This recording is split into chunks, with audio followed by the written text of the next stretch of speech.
Hi అండి, అందరికీ నమస్కారం. మళ్ళొకసారి మీ అందరికీ నా ఛానల్లోకి స్వాగతం. ఈరోజు 10వ తరగతి హిందీకి సంబంధించినటువంటి 5వ పాఠాన్ని తెలుసుకోబోతున్నాం. పదండి మొదలు పెడదాం. ముందుగా ఉన్ముఖీకరణని చూసుకుందామండి. ఇక్కడ ఒక పద్యం ఉంది, దీన్ని చదివే ప్రయత్నం చేస్తాను, చూడండి. మెహందీ హై రచనే వాలి हाथों में गहरी लाली कहे सखियां अब कलियां हाथों में खिलने वाली हैं तेरे मन को जीवन को नई खुशियां मिलने वाली हैं. ఇప్పుడు ఉన్ముఖీకరణని తెలుగులో అర్థం చేసుకునే ప్రయత్నం చేద్దాం. చూడండి, సాధారణంగా పెళ్ళిళ్ళు పేరెంటాలు జరిగే సమయంలో ఇక్కడ మెహందీ రిసెప్షన్ అనేటువంటిది ఉంటుంది. ఆ సమయంలో కొంతమంది పెళ్లి కూతురి తరఫున వాళ్ళ ఫ్రెండ్స్ ఈ విధంగా పాడుతున్నారు.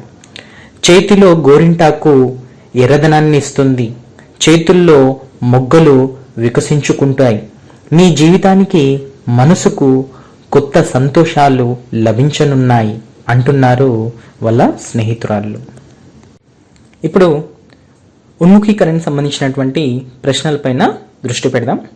మొదటి ప్రశ్న, హాతో మే క్యా రచనే వాలీ హై, చేతుల్లో ఏమి పండించబడుతుంది. హాతో మే మెహందీ రచనే వాలీ హై, చేతుల్లో గోరింటాకు పండించబడుతుంది.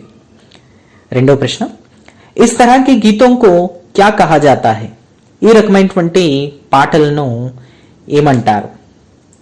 ఇస్ తరహా కే గీతోం కో లోక్గీత్ కహా జాతా హై, ఈ రకమైనటువంటి పాటలను జానపద గీతాలు అంటారు. మూడో ప్రశ్న, किन किन संदर्भों में लोकगीत गाए जाते हैं, ఏ సందర్భాల్లో జానపద గీతాలు పాడబడతాయి. त्योहारों और उत्सवों के संदर्भ में लोकगीत गाए जाते हैं, పండగలు ఉత్సవాలప్పుడు జానపద గీతాలు పాడబడతాయి. ఇదండి ఉన్ముఖీకరణ సంబంధించినటువంటి ప్రశ్నలు మరియు వాటికి సంబంధించినటువంటి సమాధానాలు. ఉద్దేశం ఈ విధంగా ఉంది. निबंध विधा से परिचित कराते हुए निबंध लेखन की प्रेरणा देना, लोकगीत लिखने के लिए प्रेरित करना इसका उद्देश्य है. చూడండి, నిబంధ ప్రక్రియను విద్యార్థులకు పరిచయం చేసి దాన్ని రాసే ప్రేరణను కల్పించటం, లోక్గీత్ అంటే జానపద గీతాలు రాసేందుకు ప్రేరేపించటమే దీని ఉద్దేశం. విధా విశేష్ ఈ విధంగా ఉంది. लोकगीत निबंध पाठ है, निबंध का अर्थ है बांधना, सुंदर और उचित शब्दों के द्वारा भावों की प्रस्तुति ही निबंध है. చూడండి, లోక్గీత వ్యాస రచన పాఠం, నిబంధ్ అనగా కట్టుట, అందమైన తగిన శబ్దాల ద్వారా భావాలను ప్రకటించటమే వ్యాస రచన. ఇప్పుడు లేఖక పరిచయం గురించి తెలుసుకుందాం. भागवत शरण उपाध्याय हिंदी साहित्य के सुपरिचित रचनाकार हैं. इनका जन्म सन 1910 में हुआ. इन्होंने कहानी, कविता, रिपोर्टाज, निबंध, बाल साहित्य में अपनी विशेष छाप छोड़ी है. विश्व साहित्य की रूपरेखा, कालिदास का भारत, टूटा आम, गंगा गोदावरी आदि इनकी प्रसिद्ध रचनाएं हैं. इनका निधन सन 1982 में हुआ. చూడండి, భాగవత్ శరణ్ ఉపాధ్యాయ్ హిందీ సాహిత్యానికి సుపరిచితులైన రచయిత. ఈయన 1910లో పుట్టారు. ఈయన కథలు, కవితలు, రిపోర్ట్లు, వ్యాసాలు, బాల సాహిత్యం రాసి తన ప్రభావాన్ని చాటారు. విశ్వ సాహిత్యకి రూపురేఖ, కాళిదాస్ కా భారత్, టూటా ఆమ్, గంగా గోదావరి మొదలైనవి ఈయన ప్రసిద్ధమైన రచనలు. వీరు 1982లో స్వర్గాస్తులైనారు. ఇప్పుడు विषय प्रवेश. हमारी संस्कृति में लोकगीत और संगीत का अटूट संबंध है. मनोरंजन की दुनिया में आज भी लोकगीतों का महत्वपूर्ण स्थान है. गीत संगीत के बिना हमारा मन रस से नीरस हो जाता है. प्रस्तुत निबंध में भारतीय लोकगीत का वर्णन बड़े ही सुंदर ढंग से किया गया है.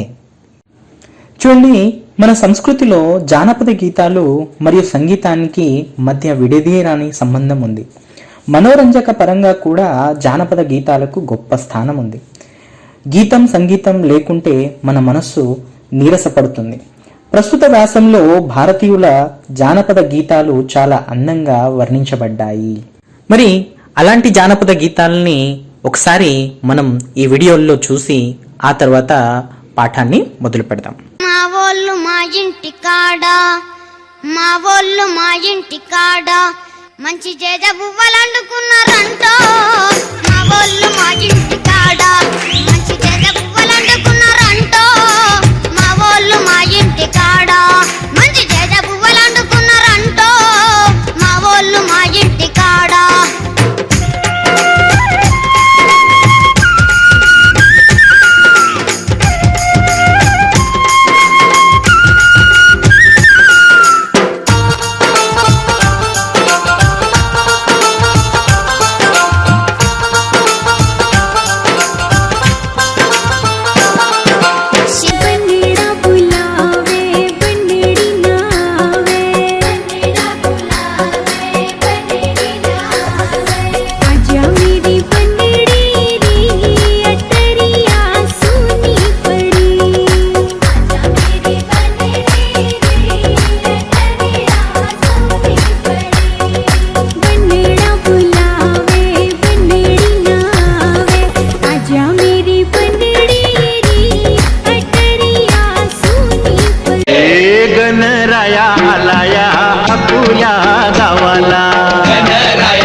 ఇవండి మన భారతీయ జానపద గీతాలు.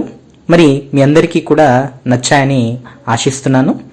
పదండి మనం పాఠం మొదలు పెడదాం. ఈ పాఠం మొత్తాన్ని కూడా నేను 8 పారాగ్రాఫ్లుగా విభజించుకోవడం జరిగింది. మరి ఒక్కొక్క దాని గురించి మీకు క్లుప్తంగా వర్ణించే ప్రయత్నం చేస్తాను. ముందుగా మొదటి పారాగ్రాఫ్ ఈ విధంగా ఉంది. लोकगीत अपनी लोच, ताजगी और लोकप्रियता में शास्त्रीय संगीत से भिन्न है. लोकगीत सीधे जनता के संगीत हैं. घर, गांव और नगर की जनता के गीत हैं ये. इनके लिए साधना की जरूरत नहीं होती. त्योहारों और विशेष अवसरों पर ये गाए जाते हैं.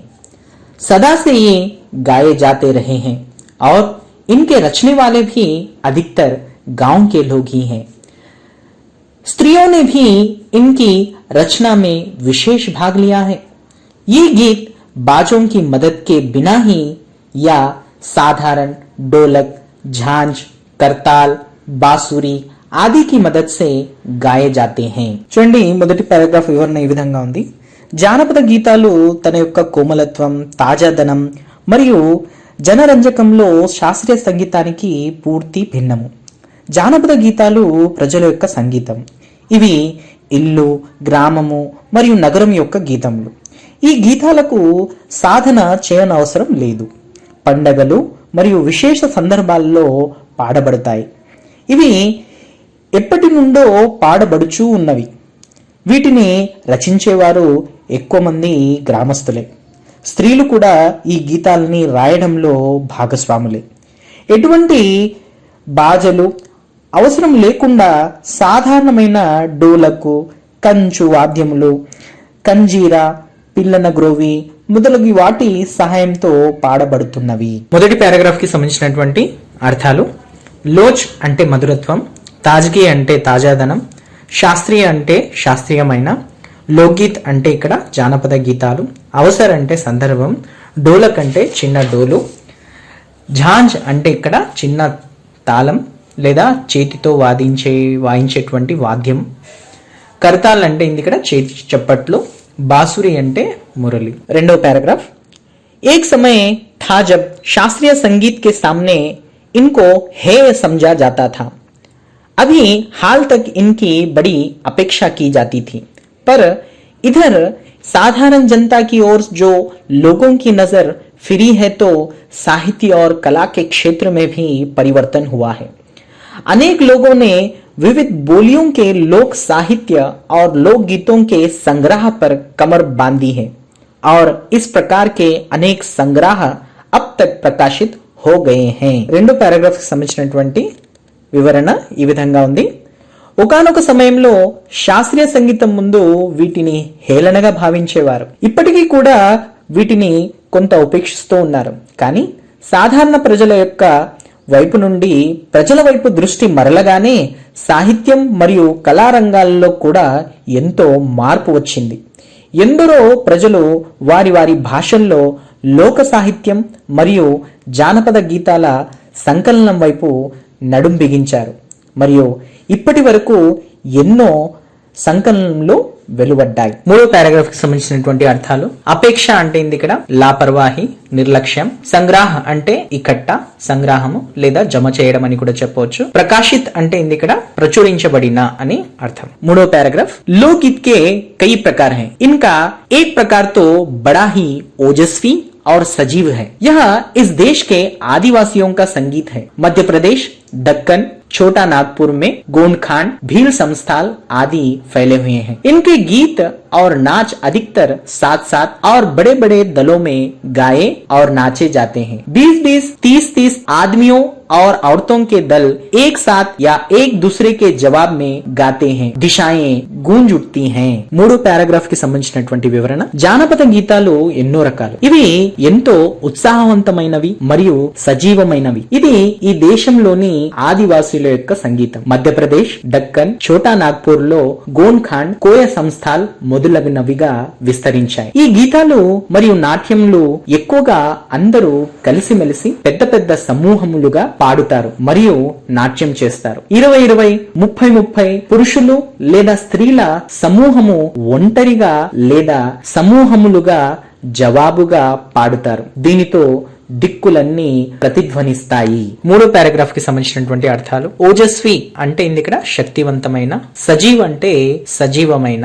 నాలుగో పారాగ్రాఫ్. इनकी भाषा के संबंध में कहा जा चुका है कि ये सभी लोकगीत गांवों और इलाकों की बोलियों में गाए जाते हैं. इसी कारण ये बड़े आह्लादकर और आनंददायक होते हैं. राग तो इन गीतों में आकर्षक होता ही है. इनकी समझी जा सकने वाली भाषा भी इनकी सफलता का कारण है. నాలుగో పారాగ్రాఫ్ కి సంబంధించినటువంటి వివరణ ఈ విధంగా ఉంది. వీటి భాషకు సంబంధించి ఏమని చెప్పబడుతుందంటే ఇవన్నీ జానపద గీతాలు గ్రామాలు మరియు వాటి ప్రాంతాలలోని ప్రాంతీయ భాషల్లో పాడబడుతూ ఉండేవి. ఈ కారణంగా ఇవి పెద్ద ఆహ్లాదకరంగా మరియు ఆనందదాయకంగా ఉంటున్నాయి. ఈ గీతాల రాగాలు ఆకర్షదాయకంగా ఉంటూనే అర్థమయ్యే భాషే వీటి విజయానికి కారణము. నాలుగో పారాగ్రాఫ్ కి సంబంధించినటువంటి అర్థాలు. ఇలాకా అంటే ప్రదేశము, ఆహ్లాదకర్ అంటే సంతోషకరమైన, ఆనందదాయక్ అంటే ఆనందకరమైన, ఆకర్షక్ అంటే ఆకర్షణీయమైన, సఫలత అంటే విజయం. ఐదో పారాగ్రాఫ్. अनंत संख्या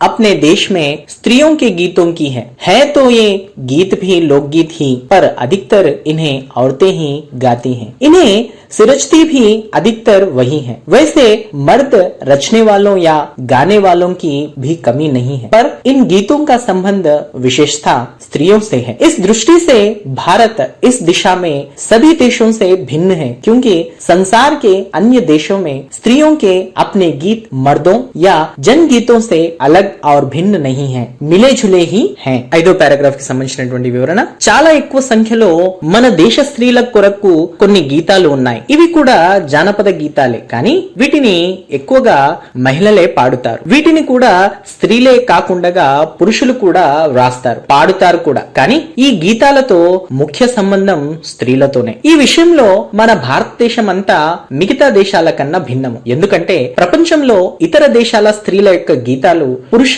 లేదా జన గీతాలకు భిన్నంగా లేవు, కలిసే ఉన్నవి. ఆరో పారాగ్రాఫ్ ఈ విధంగా ఉంది. एक विशेष बात यह है कि नारियों के गाने साधारणतः अकेले नहीं गाए जाते हैं, दल बनाकर गाए जाते हैं. अनेक कंठ एक साथ फूटते हैं. यद्यपि अधिकतर उनमें मेल नहीं होता, फिर भी त्योहारों और शुभ अवसरों पर वे बहुत ही भले गाते लगते हैं. गांवों और नगरों में गायिकाएं भी होती हैं, जो विवाह, जन्म आदि के अवसरों पर गाने के लिए बुला ली जाती हैं. सभी ऋतुओं में स्त्रियां उल्लासित होकर दल बनाकर गाती हैं, पर होली, बरसात की कजरी आदि तो उनकी अपनी चीज है, जो सुनते ही बनती है। पूर्व की बोलियों में अधिकतर मैथिल, कोकिल, विद्यापति के गीत गाए जाते हैं, पर सारे देश के कश्मीर से कन्याकुमारी तक और कटियावाड़, गुजरात, राजस्थान से ఒడిశా, ఆంధ్ర తక్ अपने अपने విద్యాపతి हैं। ఆరో పారాగ్రాఫ్ కి సంబంధించినటువంటి వివరణ. ఒక ముఖ్య విషయం ఏమిటంటే స్త్రీలు పాడే పాటలు సాధారణంగా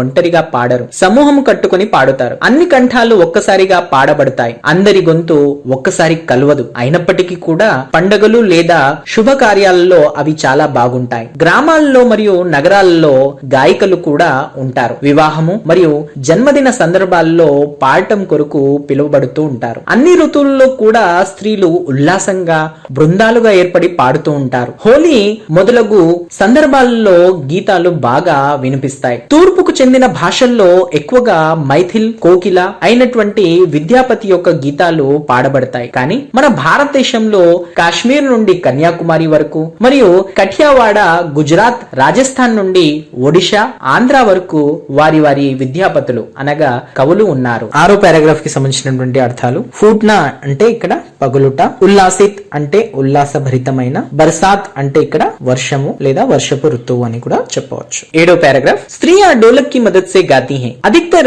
उनके गाने के साथ नाच का भी पूट होता है. गुजरात का एक प्रकार का दलिया गायन गरबा है, जिसे विशेष विधा से घेरे में घूम घूम कर औरतें गाती हैं. साथ ही लड़कियां भी बजाती जाती हैं, जो बाजे का काम करती हैं. इनमें नाच गाना साथ साथ चलते हैं. वास्तुतः यह नाच ही है. सभी प्रांतों में यह लोकप्रिय हो चला है. इसी प्रकार होली के अवसर पर ब्रज में रसिया चलता है, जिसे दल के दल लोग गाते हैं, स्त्रियां विशेष तौर पर. ఏడో పారాగ్రాఫ్ కి సంబంధించినటువంటి వివరణ. స్త్రీలు డోలక్ యొక్క సహాయంతో పాడుతారు. ఎక్కువగా వారి పాటలతో పాటు నాట్యం కూడా ఉంటుంది. గుజరాత్ లో ఒక రకమైన సమూహ పాట గర్బా. ఈ ప్రత్యేక పద్ధతి ద్వారా వలయాకారంగా తిరుగుతూ తిరుగుతూ మహిళలు పాడుతారు. వీరితో పాటు అమ్మాయిలు డప్పు వాయిస్తూ ఉంటారు. దీనిలో నాట్యము, పాటలు రెండు సాగుతాయి. వాస్తవానికి ఇది నాట్యమే. ఇది అన్ని ప్రాంతాల్లో జనరంజకమైంది. ఇదే విధంగా హోలీ సందర్భంగా బ్రజ్ ప్రాంతంలో రసియా ద్వారా గుంపు గుంపులుగా పాడుతారు. వీటిలో స్త్రీలు ప్రత్యేక సందర్భాల్లో మాత్రమే పాడుతారు. ఏడో పారాగ్రాఫ్ కి సంబంధించినటువంటి అర్థాలు. వాస్తవ్ అంటే ఇక్కడ వాస్తవంగా, రసియా అంటే ఇక్కడ ప్రేమి లేదా ప్రేమికుడు అని చెప్పవచ్చు. ఎనిమిదో పారాగ్రాఫ్. गांव के गीतों के वास्तव में अनंत प्रकार है. जीवन जहां इठला इठला कर लहराता है, वहां भला आनंद के स्रोतों की कमी हो सकती है. उद्दाम जीवन के ही वहां के अनंत संख्यक गाने के प्रतीक है. ఎనిమిదో పారాగ్రాఫ్ వివరణ. గ్రామాల గీతాలు వాస్తవంగా ఎన్నో రకాలు. జీవితం ఎక్కడైతే మెడిసి పడుతూ ఉల్లాసంగా ఉంటుందో అక్కడ ఆనందానికి లోటేమిటి? స్వాతంత్రమైన జీవితానికి అసంఖ్యాకమైన జానపద గీతాలే చిహ్నం. ఎనిమిదో పారాగ్రాఫ్ కి సంబంధించినటువంటి అర్థాలు. ఇట్లానా అంటే ఇక్కడ మనకు గర్వపడడం లేదా మెడిసి పడుట అని కూడా అర్థం ఉంది. తర్వాత ఉద్దాం అంటే ఇక్కడ నిరంకుశమైన, ప్రతీక్ అంటే గుర్తు అని అర్థం. ఇదండి లోక్గీత్ కి సంబంధించినటువంటి పాఠము. మరి ఈ వ్యాసంలో వచ్చినటువంటి కొన్ని ముఖ్యమైన పాయింట్స్ గురించి చివరగా డిస్కస్ చేద్దాం. జానపదాలు తాజాదనం, లోకప్రియత్వంలో శాస్త్రీయ సంగీతానికి భిన్నమైనవి. జానపదాలు ప్రజల సంగీతాలు. జానపదాలకు సాధన అవసరం లేదు. ఒకానొకప్పుడు శాస్త్రీయ సంగీతం ముందు ఈ జానపదాలకు తక్కువగా చూసేవారు, కానీ ఇప్పుడు వీటిని ఆరాధిస్తున్నారు. జానపదాలు చాలా ఉద్రేకమైనవి, సజీవమైనవి. వాస్తవిక జానపదాలు దేశ గ్రామాల్లోనే ఉంటాయి. జానపదాలన్నీ గ్రామాల్లో ప్రజల వాడుక భాషల్లోనే పాడబడతాయి. ఇవన్నీ మనకు ఈ లోక్గీత్ పాఠంలో ముఖ్యమైనటువంటివి. మరి మీ అందరికీ నేను చెప్పినటువంటి పాఠం అర్థమైందని ఆశిస్తున్నాను. మళ్ళొకసారి ఇంకొక కొత్త ఎపిసోడ్ తో మళ్ళీ మీ ముందుకుంటాను. అంతవరకు సెలవండి. జై హింద్.